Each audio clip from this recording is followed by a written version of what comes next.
Hola, ¿qué tal? Soy Eric de CIFAE Chile.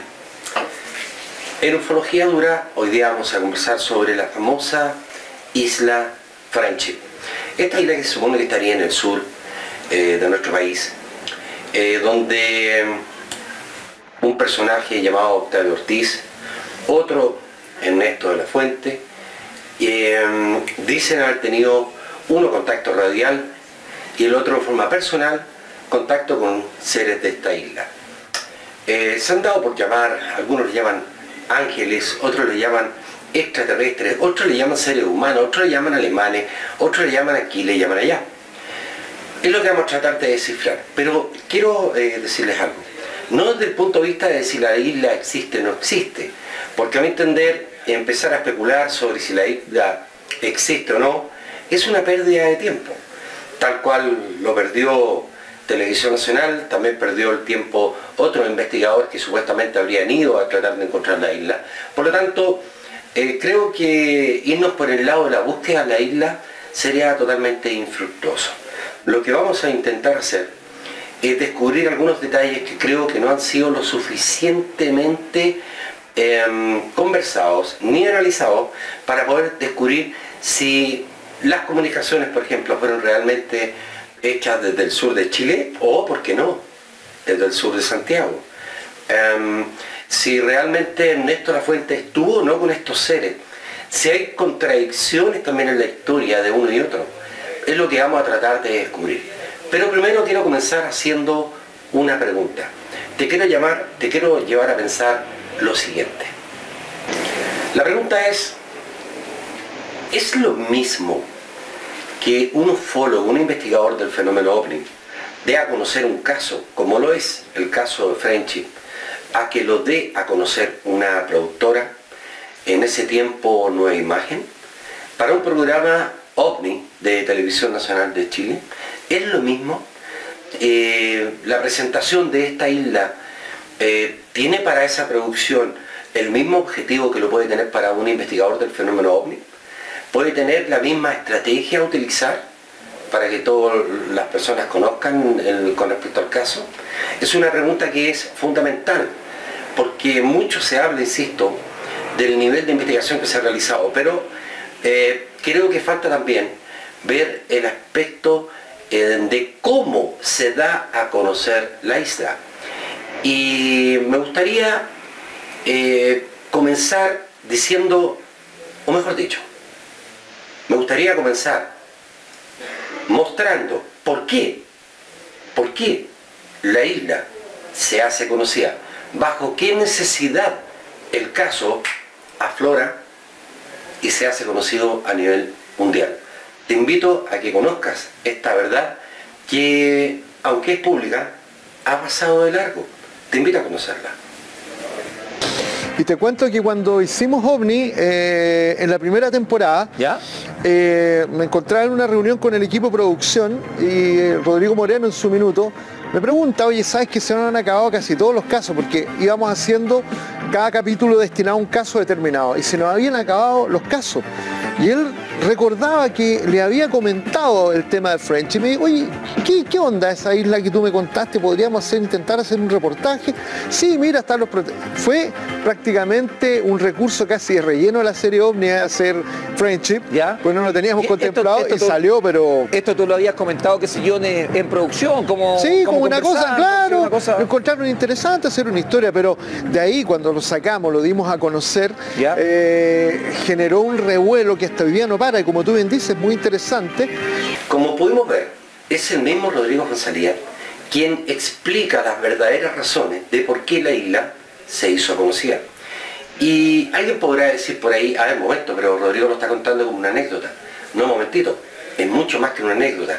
Porque lo que estamos descubriendo aquí es que para el investigador, para el ufólogo que estaba asesorando el programa de Televisión Nacional, el programa OVNI, la isla no tenía la importancia que en un momento dado tiene para la producción por una necesidad, no del ufólogo, sino que de la misma producción. Por eso yo planteaba la pregunta inicial. Es lo mismo, y la repito, que una productora para un canal de televisión dé a conocer un caso donde se involucra el tema de los ovnis, a que lo haga un ufólogo? Obviamente que no es lo mismo. Podemos descubrir aquí cuál es la verdadera necesidad primero de la productora, primero del canal, segundo o tercero del mismo ufólogo. Pareciera ser que el caso para el investigador hasta ese momento no tenía la importancia que tuvo para la productora desde el punto de vista de la necesidad de mostrar algo, porque ya no tenían nada más que mostrar. Y, miércoles, tú me mencionaste que tenías una isla por ahí. Sí, bueno, mostrémosla, ¿de qué se trata? Y comienza el cuento Friendship. Lo que acabamos de descubrir entonces, aunque como decía al principio, es público. Lo que pasa es que hay cosas que pasan de repente de largo. Pero la pregunta viene, obvio, a mi entender es muy obvia. Las producciones de televisión, sabemos, buscan rating, buscan porque les deja plata, tiene que dejar plata al programa, si no el canal le dice, oye, sabes que esto bajó, vamos a eliminar, vamos a cambiar, etc. Por lo tanto, tiene que buscar el rating. Ok, eso lo tenemos todos. Pero ¿hasta qué punto puede llegar una productora? ¿Hasta qué punto puede llegar una producción de televisión para un programa cualquiera? Inclusive llegando a engañar a quienes están viendo un programa de televisión en vivo y en directo. ¿Ok? Pero otra vez más, no voy a ser yo el que les muestre esto. Los invito ahora a ver cómo trabajan algunas producciones en nuestro país, y me estoy imaginando que en muchas partes más también. Los invito a ver. Absolutamente. A mí cuando me llamaron de la producción me dijeron, ¿te va a hipnotizar Tony Camo? ¿Estás de acuerdo? Perfecto, ni un problema.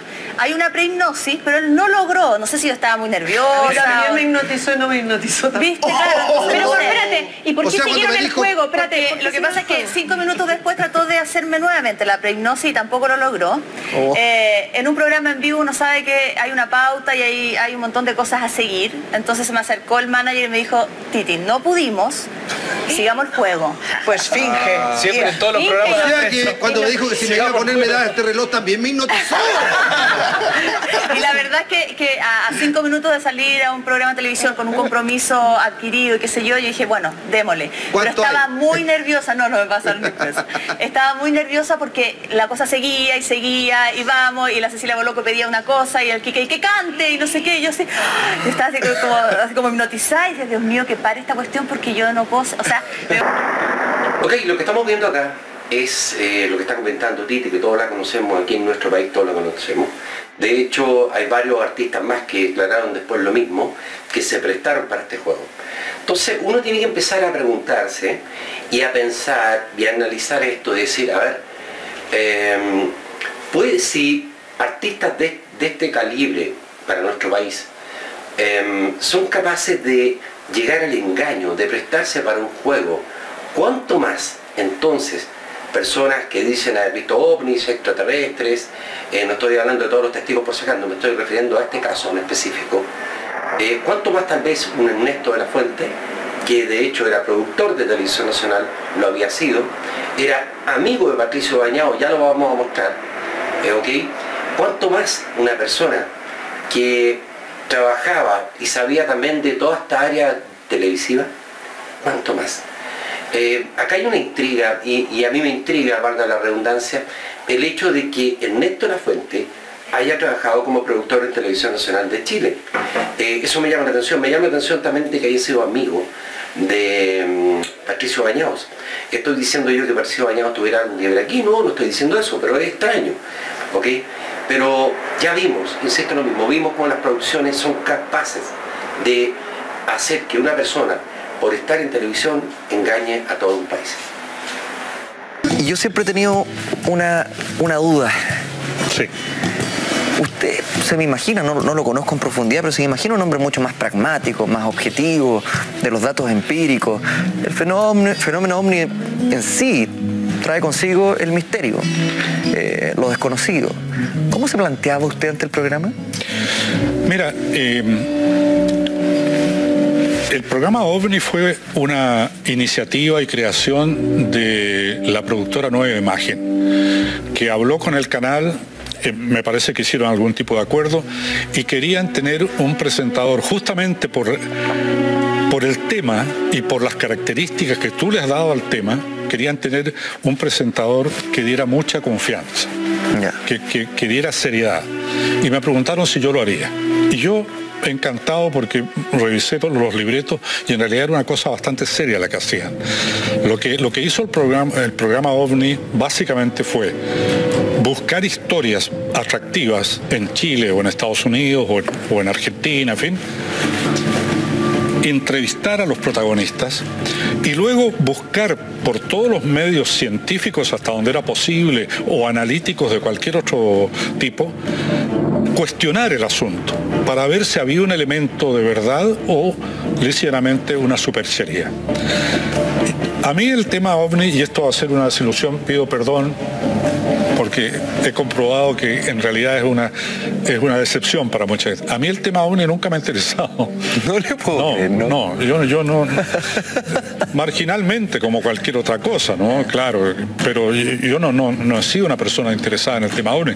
Hice ese programa y me resultó un programa interesante, atractivo por los casos que conocimos, de gente muy seria, que cuenta experiencias muy difíciles de explicar. Un ingeniero de la NASA de 65 años que no se va a presentar para tonterías y que cuenta una experiencia bastante inexplicable.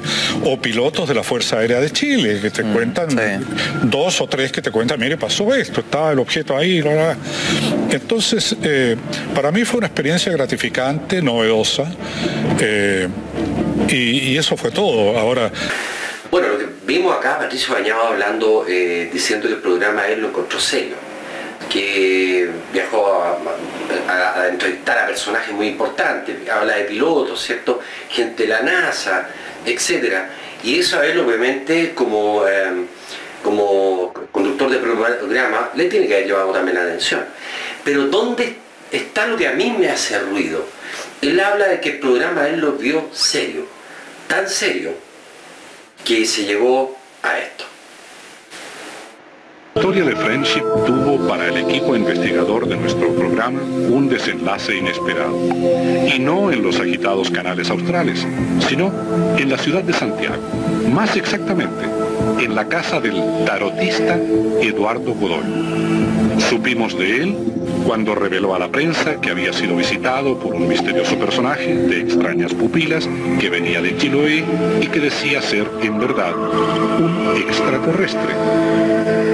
En el momento de la tirada de las cartas se presentó algo anormal, que no es muy común. Entonces le dije, ¿sabes qué? No puedo verte el tarot. Te veo como mucho volar, mucho desplazarte y unos túneles que veía también. Túneles que son cortados como mantequilla. Le mostramos nuestras fotografías y mapas que veía por primera vez.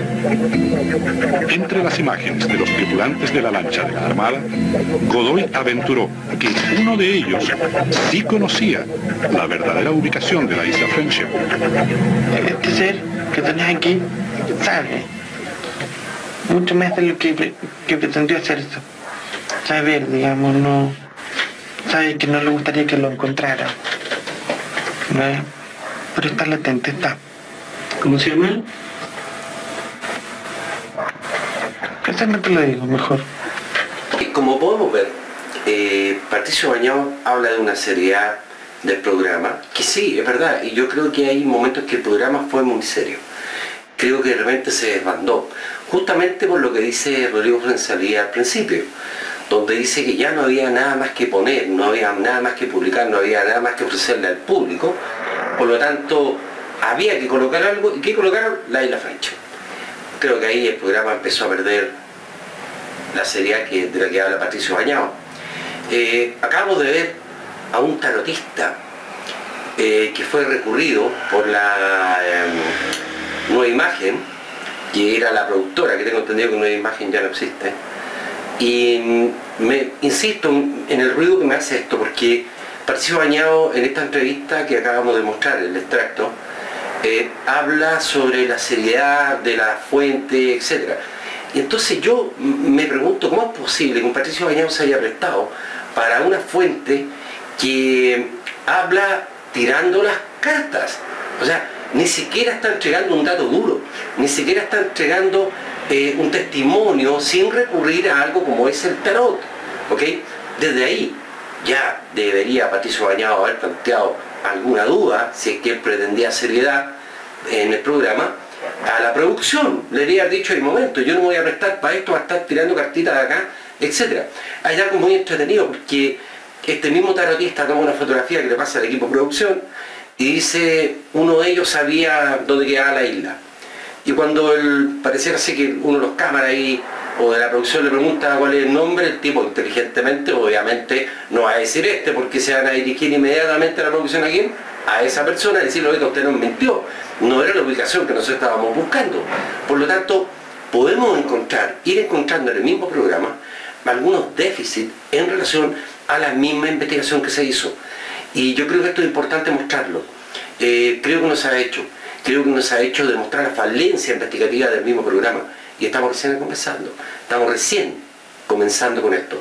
Creo que esta parte es fundamental para entender un poco más también la historia que se nos va dando con la isla de Friendship. A diferencia de otras leyendas que corren de boca en boca en la zona sur de nuestro país, la historia de Friendship estaría respaldada por presuntas evidencias y testimonios. Entre las pruebas se cuentan más de 1000 minutos grabados en cassettes de conversaciones sostenidas entre radioaficionados de Santiago y personas que se identificaban como habitantes de esta isla. El contacto entre estos radioaficionados y la isla sería permanente. Bueno, siguiendo con este asunto del estilo que le impregnó la producción al programa OVNI de Patricio Bañado, asesorado por Rodrigo González, es interesante que acabamos de escuchar a Patricio Bañado decir, más o menos, lo voy a leer textual, habla de leyendas que estarían respaldadas por presuntas evidencias. Y entre las pruebas se cuentan más de 1000 minutos grabados en cassette. Aquí lo que hay que decir es que pareciera ser que nos intentan enredar un poco, como se dice en buen chileno, la perdiz. Nos quieren hacer pasar un poquitito gato por liebre. Porque al principio habla de leyendas que estarían respaldadas por presuntas evidencias. ¿Cuáles serían las presuntas evidencias? Las que obviamente vamos a ver posteriormente en el programa OVNI, ¿cierto? En relación a la isla de Friendship. Y dice, y entre las pruebas se encuentran más de 1000 minutos grabados en cassette.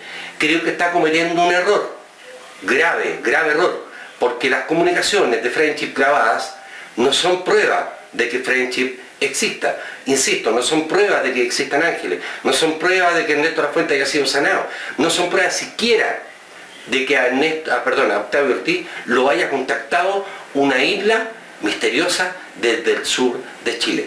Y así vamos entendiendo dentro del programa, así como por ejemplo, insisto lo mismo, lo explica Rodrigo Fonsalía, lo de Isla Friendship fue una emergencia, digámoslo de esa manera, para la producción. Claro que fue una emergencia, si Rodrigo lo dice. Sería bueno que lo recordáramos. ¿Qué dice Rodrigo Fonsalía? Me encontraba en una reunión con el equipo de producción y Rodrigo Moreno en su minuto me pregunta, oye, ¿sabes que se nos han acabado casi todos los casos? Porque íbamos haciendo cada capítulo destinado a un caso determinado y se nos habían acabado los casos. Y él recordaba que le había comentado el tema de Friendship y me dijo, oye, ¿qué onda esa isla que tú me contaste? ¿Podríamos intentar hacer un reportaje? Sí, mira, están los... Fue prácticamente un recurso casi de relleno de la serie OVNI a hacer Friendship, ¿ya? Pues no lo teníamos contemplado y salió, pero fue prácticamente un recurso casi de relleno de la serie OVNI a hacer Friendship, ¿ya? Por lo tanto, lo que descubrimos que la emergencia era para la producción. Y no podemos olvidar ni dejar de lado que Patricio Bañado no trabajaba para él, trabajaba para una producción que le tiene que haber entregado, ¿ya?, un texto, ¿cierto? Un texto general, un texto en el cual él pudiera, como se hace con todas las producciones, él pudiera guiarse. Obviamente que pueden haber, dentro del texto, Patricio Bañado puede haber modificado a su entender también el asunto, pero aquí Patricio Bañado, como sea, si el texto venía de la productora o el texto lo da Patricio Bañado, está cometiendo un error porque probar qué, no hay pruebas de nada, absolutamente nada. Lo único que se está probando, insisto, y tengo que ser más honesto, es que efectivamente existieron las comunicaciones entre Octavio Ortiz y alguien o alguienes que se hacían llamar Friendship. Pero no hay prueba absolutamente para decir que todo el resto sea real. Vamos a continuar con esto, vamos a seguir descubriendo estas falencias que la producción fue metiendo entre medio.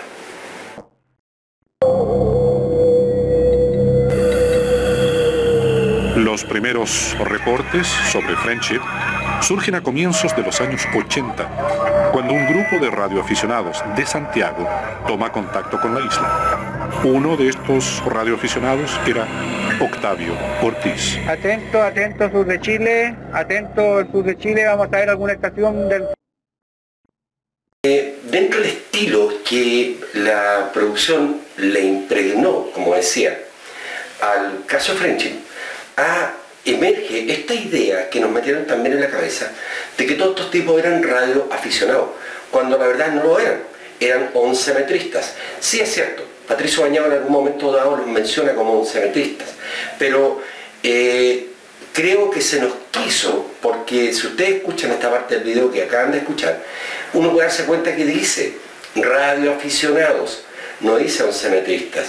Por lo tanto, hay que despejar esta duda, y lo vamos a hacer con Carlos Segura en una entrevista especial dedicado justamente a todo lo que tiene que ver con las radiocomunicaciones supuestamente desde el sur de Chile. Y vamos a dejar muy claro qué es lo que es un oncemetrista y qué es lo que es en realidad un radioaficionado.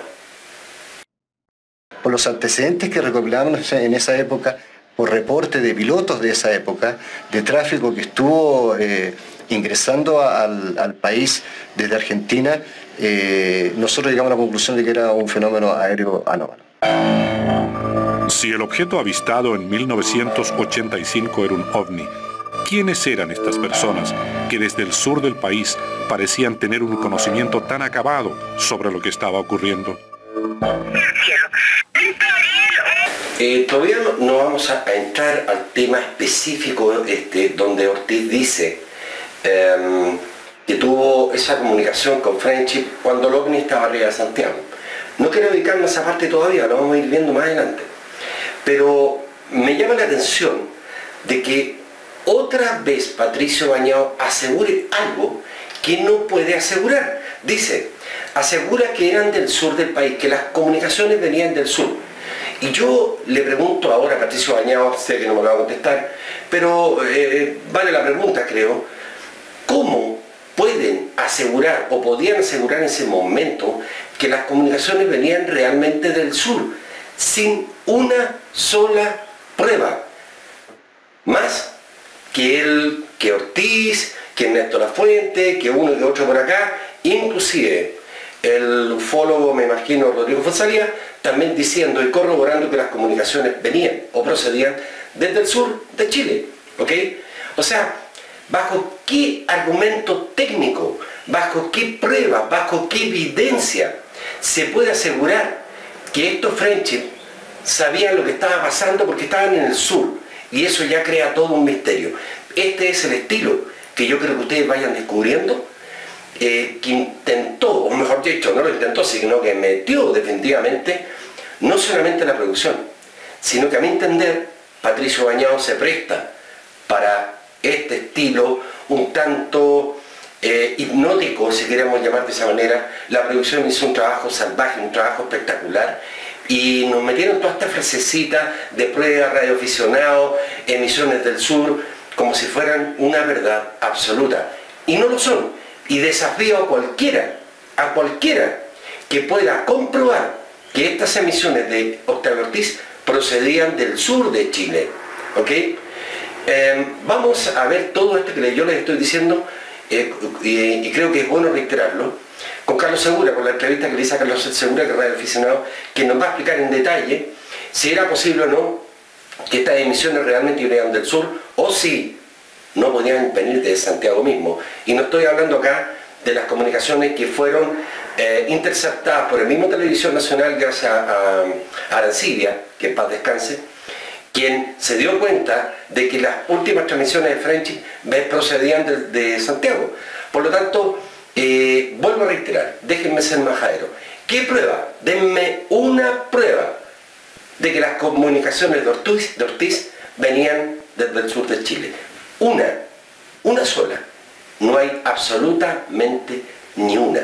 Solamente comentarios, solamente creencias, solamente un dime y direte, solamente un me parece, un creo.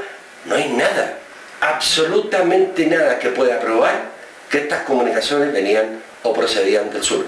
Pero lo peor es lo que dice Patricio Bañados acá, que cómo estos tipos sabían lo que estaba pasando en Santiago cuando las comunicaciones procedían del sur. Seriedad, Patricio Bañados, la verdad, en este programa no veo mucha.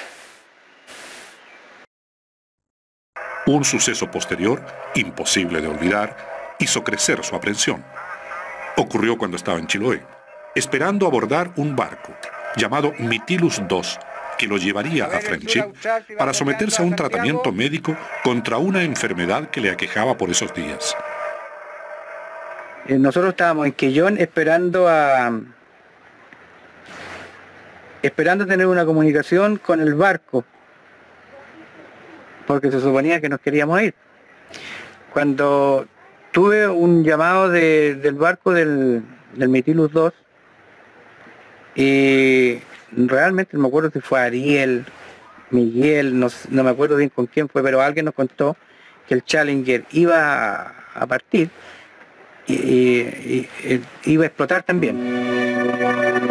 El 28 de enero de 1986, después de haber realizado 9 vuelos exitosos, el transbordador espacial Challenger estalló apenas 73 segundos después de haber despegado de Cabo Cañaveral, Florida, en una misión que se suponía de rutina.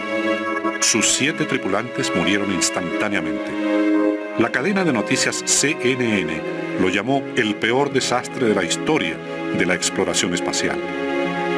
En Chile, aquella tarde, Octavio Ortiz sintió un escalofrío cuando supo la noticia porque 20 o 30 minutos antes, esta le había sido anticipada por uno de los portavoces de Friendship. Nosotros no podíamos informar a quién, y quién nos va a creer si nosotros decimos, oye, va a explotar el Cerro Santa Lucía, por decir. ¿Quién nos va a creer? Era más que nada para que nos diéramos cuenta que ellos realmente eran poderosos.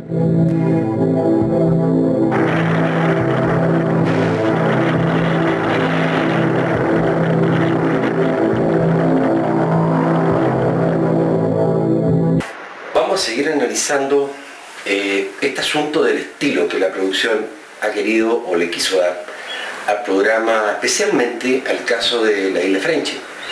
Y ahora tenemos nuevamente a un Patricio Bañados asegurando, casi asegurando, ¿ya? Si es que no lo está asegurando, que lo que dice Ortiz en relación a la explosión del Challenger habría sido real.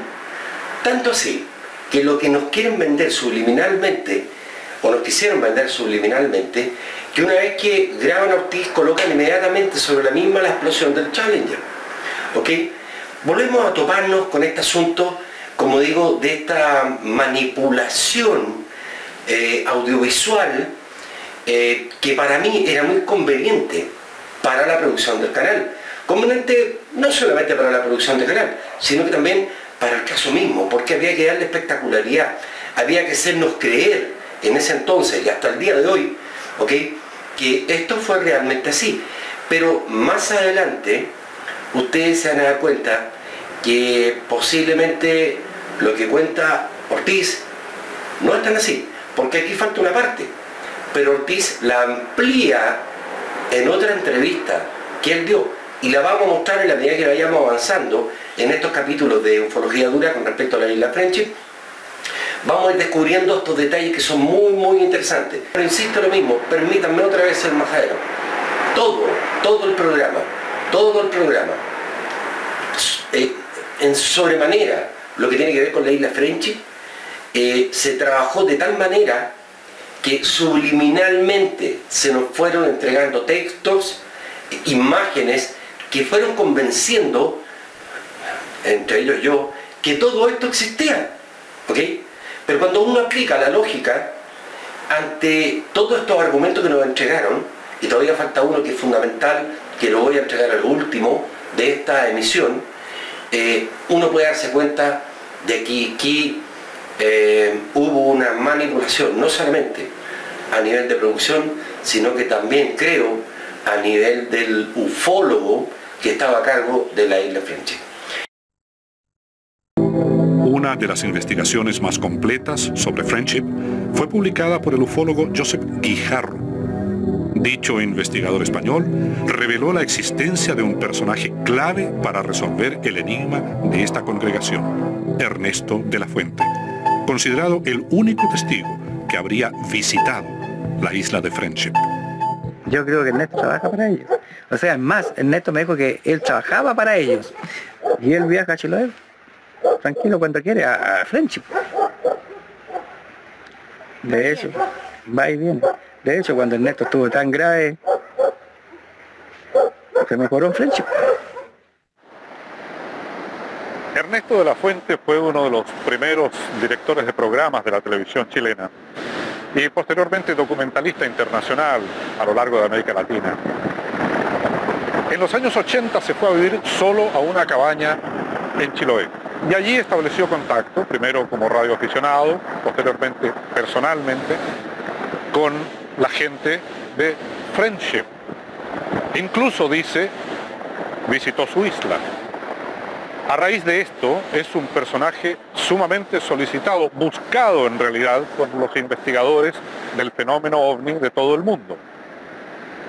Él accedió a conversar con nosotros, en parte por una antigua amistad personal de los tiempos del comienzo de la televisión. Y solo diremos que actualmente vive en algún lugar del norte de Chile, donde hablamos con él. Bueno, aquí está lo que hablábamos. Dice Patricio Bañados que Ernesto de la Fuente accede a conversar con ellos por una amistad que tenían desde los comienzos de la televisión aquí en Chile. Por lo tanto, cuando vamos hacia lo que fue la regresión que se le hizo a Ernesto de la Fuente, cae de caja pensarlo inmediatamente porque Ernesto de la Fuente acepta la regresión. Solamente, a mi entender, porque Patricio Bañados influye en él para que él se preste para esto. Y aquí es cuando yo empiezo, otra vez más, a ser muy suspicaz. Claro. Tú me dijiste en un momento que incluso a esta gente le parecía bien que nos hubieses dado la entrevista. Sí. ¿Cómo sabes? ¿Te llamaron para decírtelo? Sí. ¿Vieron el programa? Supongo. Ahora sería bastante fácil y además parece razonable que puesto que tú has establecido esta relación tan cercana con esta sociedad que tiene interés en permanecer, si no secreta, al menos aislada, hubieses hecho, puesto que además estás en cierto modo ciertamente en deuda con ellos, hubieses hecho un pacto de ocultar información que tú sí tienes al respecto, por ejemplo, la ubicación del lugar. Tú estarías dispuesto incluso, por ejemplo, a someterte a una hipnosis regresiva en que no vas a tener manera de defenderte. Sí, porque, mira, si toda la pregunta que me haces tú, yo también me las hago. Porque hay ciertas cosas que no las considero lógicas. A que se somete Ernesto de la Fuente arroja resultados sorprendentes. Flotando, muy agradable. Usted se va a relajar y me va a contestar algunas preguntas. Puede hablar, ¿no es cierto? ¿Sí? Ok. 1, 2, 3, ahora, muy bien. A ver, ¿cuál es su nombre? Bien. ¿Qué es Friendship? Una organización. ¿Una organización? ¿Y a qué se dedicaban exactamente? ¿O más o menos? Científica, no sé, algo científico. ¿Y usted estuvo allá en Friendship? Sí. ¿Sí? ¿Estuvo con ellos? Sí. ¿Fui? Sí. ¿Sí? ¿Para qué fue? A morir. ¿Ya? ¿Qué le pasaba? me iba a morir. ¿Ya? Yo quería morir. Y ellos podían curarle. Dijeron. ¿Y qué pasó?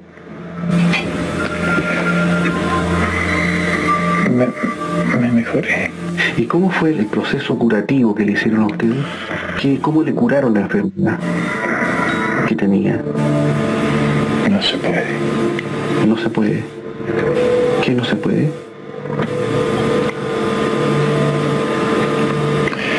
No se puede. ¿No se puede decir? No se puede decir. No se puede decir. Orden. Dejarme salud. ¿Cómo?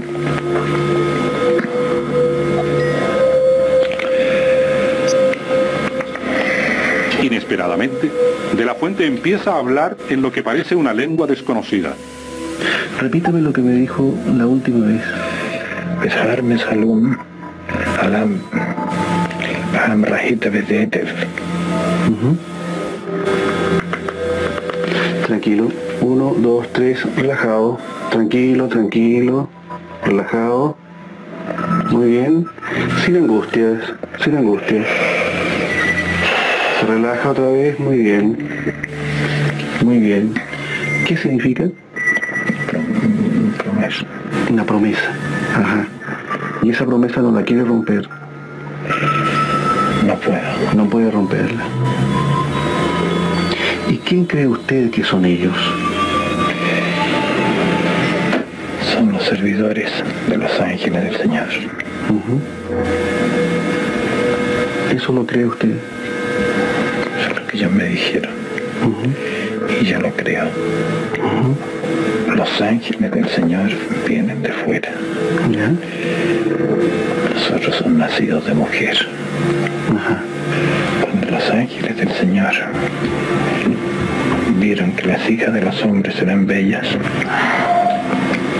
decidieron entrar a ellas y concibieron un mes.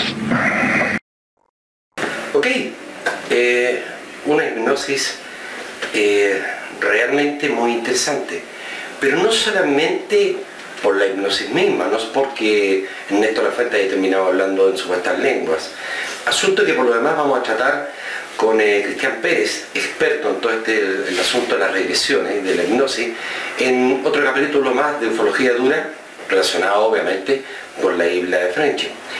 Pero no podemos dejar escapar un detalle no menor. ¿Por qué? Porque otra vez podemos encontrar a un Patricio Bañado mandando una señal media extraña. Le dice, y ustedes lo escucharon, le dice, posiblemente tú tengas un pacto con estos personajes, ¿no?, de Friendship. O sea, le está, a mi entender, entregando una clave a Ernesto La Fuente, que es como decir, oye Ernesto, ten cuidado porque la producción quiere hipnotizarte, te convendría hablar de un pacto secreto que no puedes mencionar.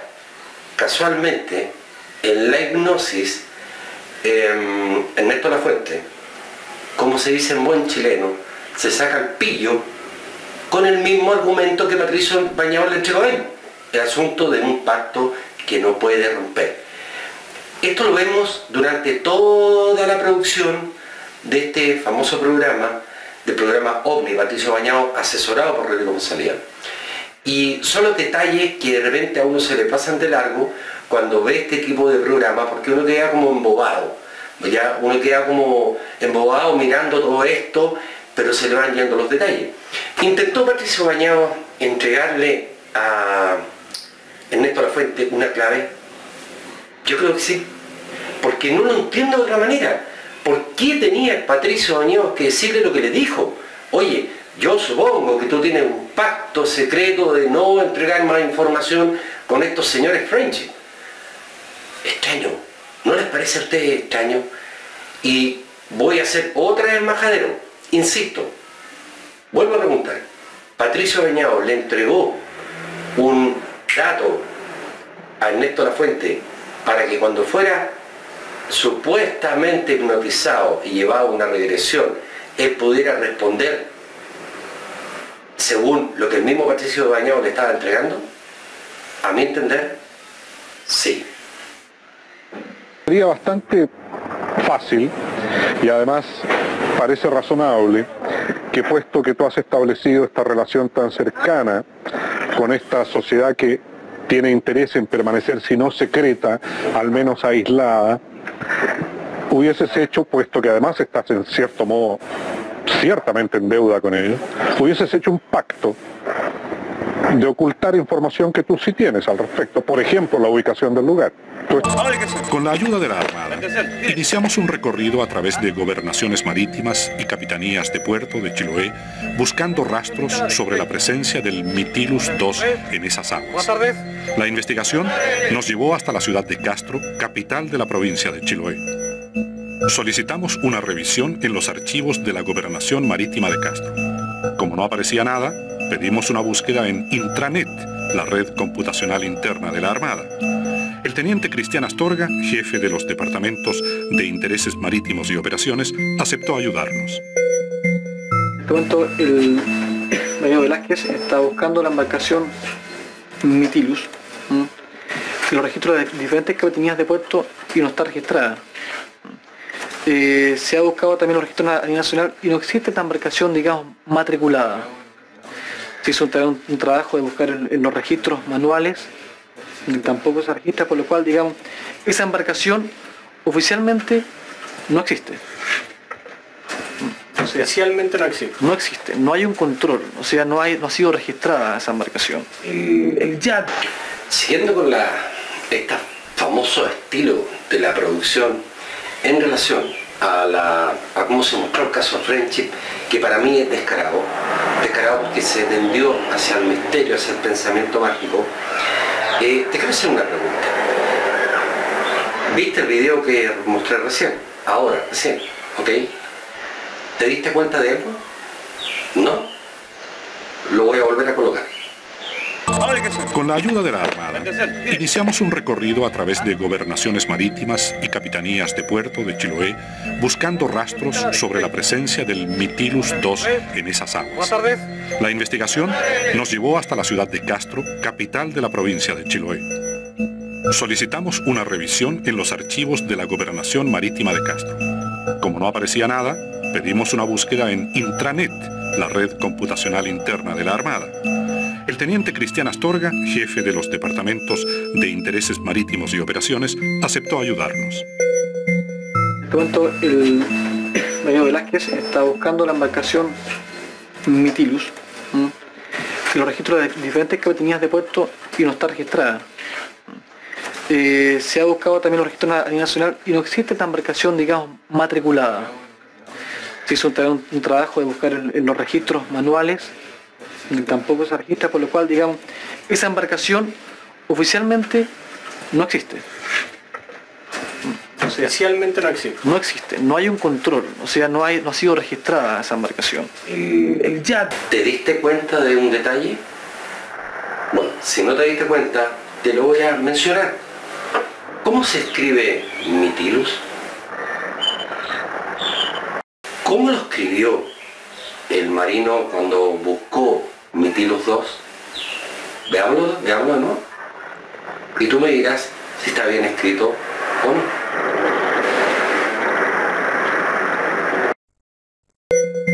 En este momento, el Bañados Velázquez está buscando la embarcación Mytilus en los registros de diferentes capitanías de puerto y no está registrada. Se ha buscado también los registros a nivel nacional y no existe esta embarcación, digamos, matriculada.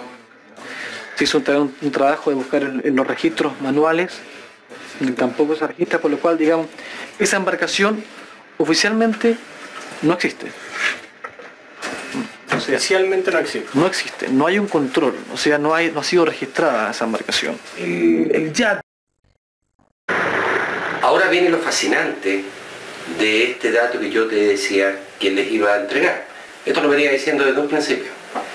Es obvio fue mal escrito cuando el marino empieza a escribir, escribe mal Mitilus. Por lo tanto, jamás podrían haber encontrado al Mitilus 2, ni al 1, ni al 20, ni al 80, porque está mal escrito. Obviamente que los registros de la Marina, como lo escribió el marino, no iba a corresponder a ningún registro, por lo tanto no aparecería dentro de los registros de la Marina. Pero ahora alguien me podrá decir a mí, es que el marino lo escribió así de adrede para que no apareciera. No, un momentito, yo no creo en eso. No creo en eso. Yo creo que el marino comete un error. Pero me llama mucho la atención que la producción, en el momento de editar todo esto, si ustedes se dan cuenta, ellos hacen un zoom donde se ve escrito Mitilus por el marino, ellos no hayan dado cuenta de que estaba mal escrito, o se dieron cuenta y lo dejaron así, para que Mitilus no apareciera y seguir con el misterio del barco. Sea como sea,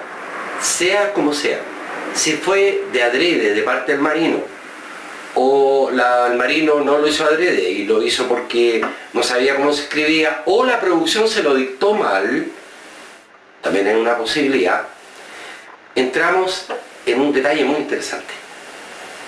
Todo lo que emerge desde ahí, desde ese punto, toda la historia que muestra el programa OVNI en relación al Mitilus, serviría de nada. Absolutamente de nada. ¿Por qué? Porque obviamente se le quiere dar el misterio de que el barco no está escrito y que aparece de repente y de repente no aparece. Un poquito más adelante les voy a mostrar unas imágenes del Mitilus. Por lo tanto, es muy interesante porque ahora le planteo directamente a Rodrigo Fonsalía, ya no a la producción, porque la producción ya no existe, le planteo directamente a Rodrigo Fonsalía, el ufólogo investigador del caso, el que lo lleva a la producción. Rodrigo, te invito a que des respuesta a esta interrogante de estar mal escrita la búsqueda del Mitilus 2 y ver qué podemos conseguir ahora, para que tú, me imagino, como investigador, te vas a mover en la Marina para ver si está inscrito, pero ahora buscado con el nombre que corresponde.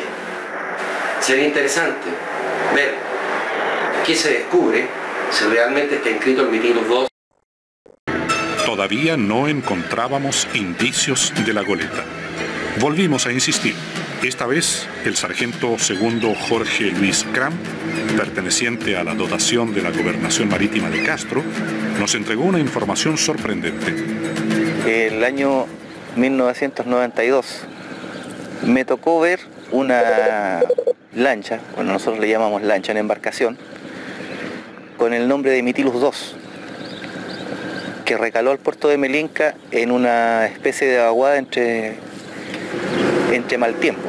Me llamó la atención, sí, el hecho de que su tripulación en general, o por lo menos los que yo pude apreciar, no tenían razas de ser chilenos, o sea, no tenían trazas de nuestra raza, o sea, no más estaturas sobre la media, tez totalmente blanca,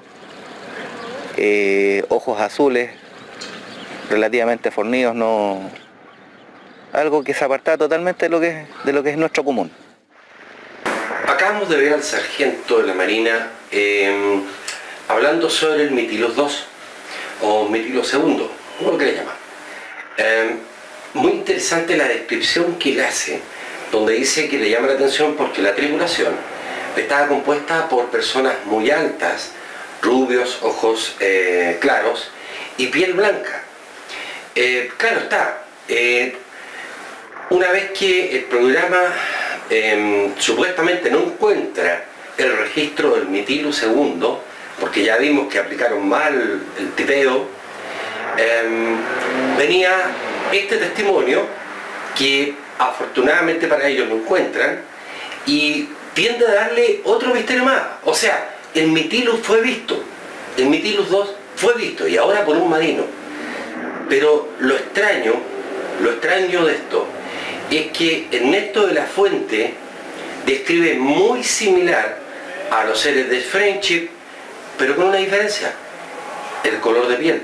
Mientras el marino describe a los tripulantes del Mitilus II de piel clara, Ernesto de la Fuente dice que los tripulantes del Mitilus 2 son de piel oscura. ¿Quién lo entiende? ¿Cómo entiendo yo esto? Te lo quiero explicar. ¿Cómo lo entiendo? ¿Cómo se puede entender? Simple. El Mitilus 2 probablemente estaba registrado. ¿Ok?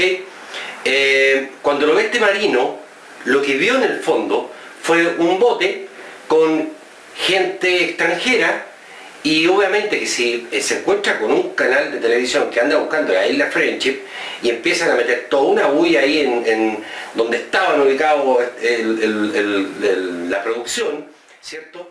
En Castro, por todos estos lugares, obviamente que la gente empieza a poner la bola. De hecho, entrevistaron a pescadores, entrevistaron a marinos, entrevistaron a este, al otro, y en Pueblo Chico, como dice Infierno Grande, todo se sabe en forma inmediata.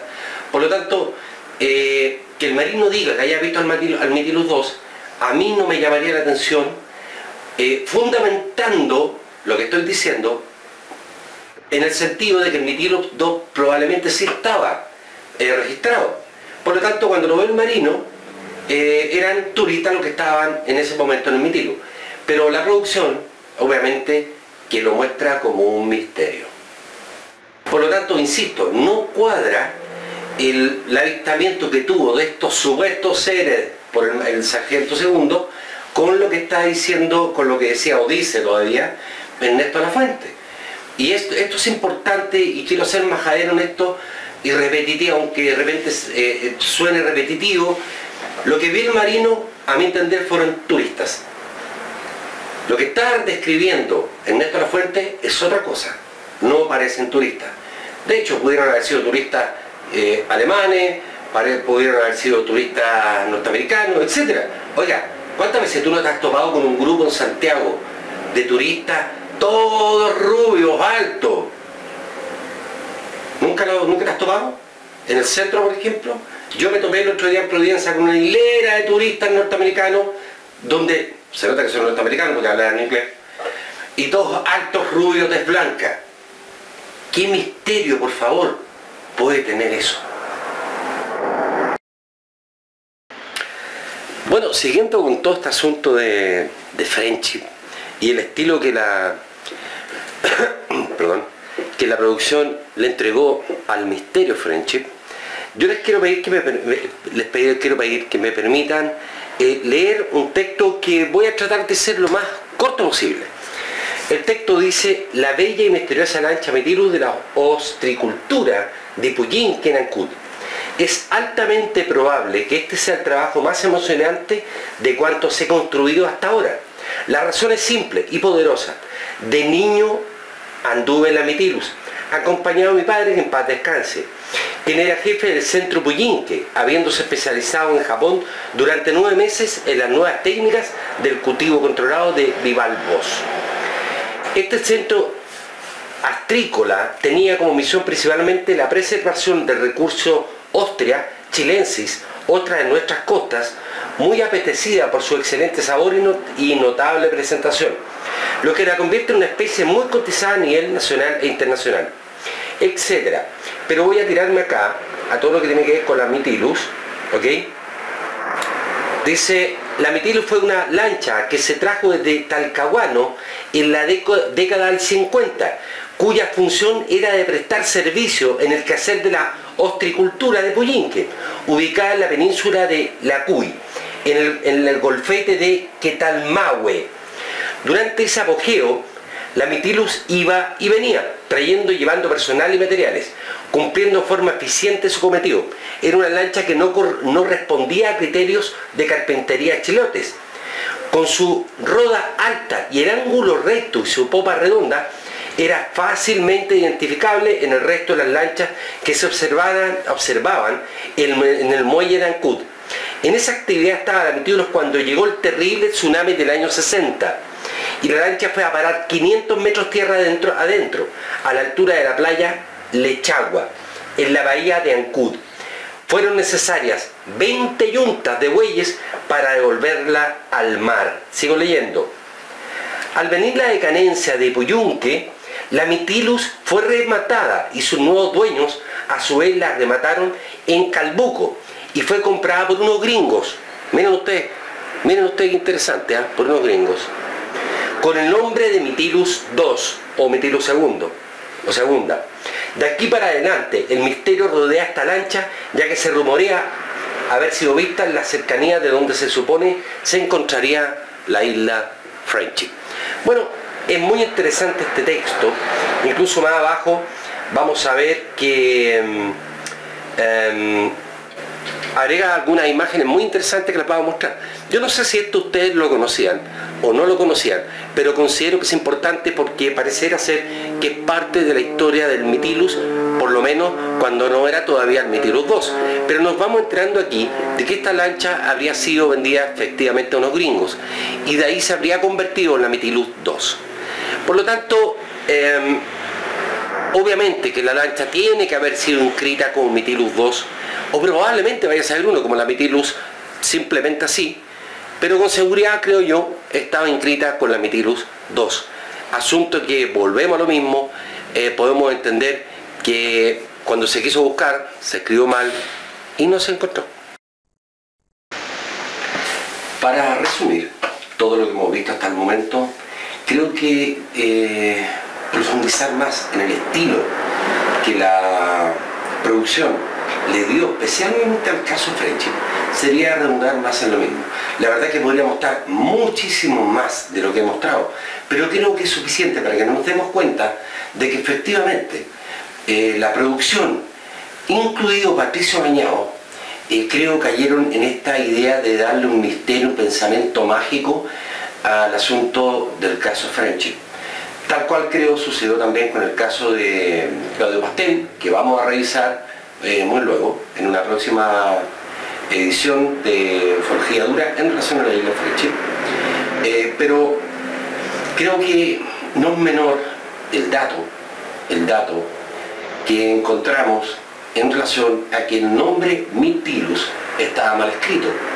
Y creo que, y lo digo con mucha humildad, creo que al investigador, en este caso a Rodrigo Fonsalía, quien tenía a cargo el caso o él se hizo cargo del caso, o lo encargaron del caso, Friendship, tiene la obligación de aclararnos a todos si efectivamente existe o no el Mytilus II. Ya vimos, y no es un dato menor, creo que esto podría cambiar la historia de Friendship. Y si descubrimos que el barco o la goleta o el bote existía, bueno, el asunto realmente cambia. Por lo tanto, como digo, Rodrigo Fonsalía se obliga a hacer una búsqueda, me imagino que en la Marina, a entregarnos a todos nosotros si efectivamente al anotar bien el nombre aparece o no aparece registrado este barco fantasma misterioso de la isla de Friendship. Por lo demás, algo ridículo, y lo vamos a tocar, esto cuando yo digo ridículo, vamos a tocar en la siguiente emisión de Ufología Dura, también relacionada con el caso Friendship. Vamos a ir viendo varias cosas interesantes. Vamos a ver, por ejemplo, las declaraciones de Octavio Ortiz. Vamos a ver más en profundidad todo lo que tiene que ver con Ernesto Lafuente. Vamos a ver mucho más en profundidad las emisiones radiales. Vamos a ver mucho más en profundidad muchas cosas más que creo que te van a ir aclarando poco a poco que el caso no es tan espectacular como nos han querido hacer creer. Insisto lo mismo. Rodrigo te hago un llamado en forma seria. Creo hablar por todos los que han seguido la isla Friendship, por los que creen y por los que no creen, que investigues realmente si existe o no, anotando bien el nombre, el Mytilus II. Pero te voy a agregar un dato más. Voy a aparecer aquí en pantalla, va a aparecer aquí en pantalla ahora algo curioso. Ernesto Lafuente en su libro lo escribe de dos formas. Por lo tanto, para buscarlo en la Armada, te recomiendo, Rodrigo, o quien lo quiera buscar, que lo haga como lo escribió de dos formas Ernesto de la Fuente. Increíble, Ernesto de la Fuente lo escribe de dos formas. Por lo tanto, acá hay algo curioso. O Ernesto de la Fuente se equivocó al escribir Mytilus, o ahí hay una señal indirecta de cómo se escribe realmente el nombre Mytilus. Y no deja de llamar la atención porque se supone que lo compraron unos gringos norteamericanos y después de haber sido rematado 2 veces. Esta goleta o barco, como se llame, fue rematada 2 veces hasta que lo compran los gringos. Me da la impresión de que si los gringos le quisieron poner un nombre más americano, tal vez le agregaron la H. Puede ser, no sé, me estoy imaginando. Pero es interesante darse cuenta de que no se puede buscar solamente de una forma, sino que hay que buscarlo de 2. Por lo tanto, creo que en el certificado que vayas a entregar, Rodrigo Fonsalía, en tu búsqueda de si realmente está inscrito el Mytilus o no, tienes que buscarlo de estas 2 formas. Pero le voy a mostrar algo más. A todo esto hay un barco científico en España, activo, que se llama Mytilus, así que no nos confundamos. También si uno busca Mytilus con H, se va a encontrar con un caballo, el nombre de un caballo en Estados Unidos. Pero hay un dato interesante. Si uno busca en Google con el traductor y pone Mytilus con H, da como resultado mito.